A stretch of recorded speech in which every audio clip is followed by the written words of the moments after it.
प्राचीन काल में मनोहर नगर में एक ब्राह्मण रहता था। वो ब्राह्मण भगवती जगदम्बा का भक्त था। नित्य प्रति माता की पूजा अर्चना करता था। उस ब्राह्मण की अति संस्कारवान तथा सुंदर सुमति नाम की कन्या थी। जब ब्राह्मण प्रतिदिन दुर्गा माता की पूजा कर हवन करता तो वह कन्या वहां उपस्थित रहती थी। एक दिन वह कन्या अपनी सहेलियों के साथ खेलती हुई पूजा में उपस्थित होना भूल गई। अपनी कन्या द्वारा की गई इस गलती से ब्राह्मण को उस पर क्रोध हुआ। क्रोध करके उसने अपनी कन्या से कहा, आज तुमने भगवती का पूजन नहीं किया, मैं तुम पर रुष्ट हूँ। अब मैं तुम्हारा विवाह किसी कुष्ठ रोगी या दरिद्र व्यक्ति से करूँगा।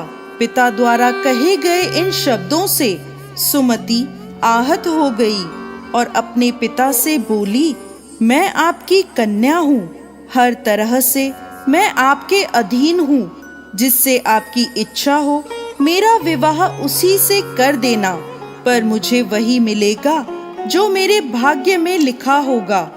मुझे यह पूर्णतः विश्वास है। जैसे अग्नि में घी डालने से अग्नि अत्यधिक प्रज्वलित होती है, उसी तरह बेटी द्वारा कहे गए इन वचनों से वो ब्राह्मण और अधिक क्रोधित हो गया और क्रोध की अग्नि में जलते हुए उसने अपनी कन्या का विवाह एक कुष्ठ रोगी से कर दिया और उसे विदा करते हुए बोला, हे पुत्री, अब तुम अपना कर्म फल भोगो। देखते हैं भाग्य के भरोसे रहकर तुम क्या करती हो। वो कन्या ऐसा पति पाकर दुखी थी, लेकिन उसने सोचा कि भाग्य के लिखे को कोई नहीं मिटा सकता। ऐसा सोचकर वो अपने पति के साथ वन में चली गई। वो रात्रि उन दोनों ने बहुत कष्ट से व्यतीत करी।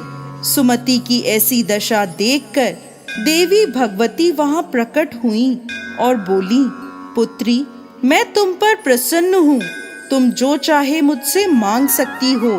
एकाएक अपने सामने दिव्य प्रकाश रूपी शक्ति को देख वो हाथ जोड़कर खड़ी हो गई और बोली, आप कौन हैं और मैंने ऐसा कौन सा पुण्य किया है जिस वजह से मुझे आपकी कृपा प्राप्त हो रही है। उसके यह वचन सुन माँ ने उसे कहा, मैं आदि शक्ति भगवती जगदम्बा हूँ। मैं तुझ पर तेरे पूर्व जन्म के पुण्य के प्रभाव से प्रसन्न हूँ। तू जो चाहे मुझसे मांग ले। कन्या ने हाथ जोड़कर माता से पूछा, माँ, मैं पूर्व जन्म में कौन थी और मैंने ऐसा क्या किया जो आपकी कृपा मुझे प्राप्त हुई। माता रानी बोली, सुनो, पूर्व जन्म में तुम एक निषाद अर्थात भील की स्त्री थी। तुम अति पतिव्रता और मुझ में आस्था रखने वाली थी।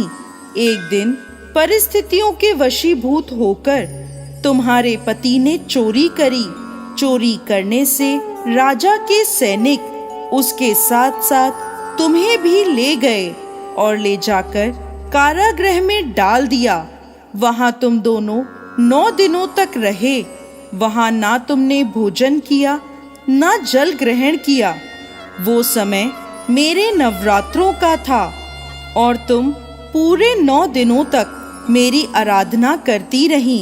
कुछ भी ना खाने पीने के कारण तुम्हारे द्वारा मेरा व्रत हो गया।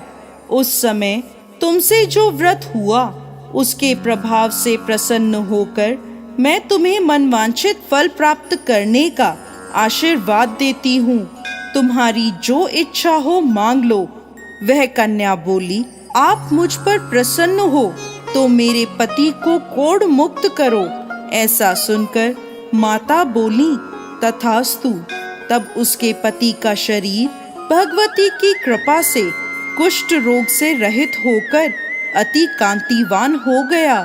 अपने पति की मनोहर काया देखकर वो माँ भगवती की स्तुति करने लगी, हे माँ, आपने मेरा उद्धार किया है।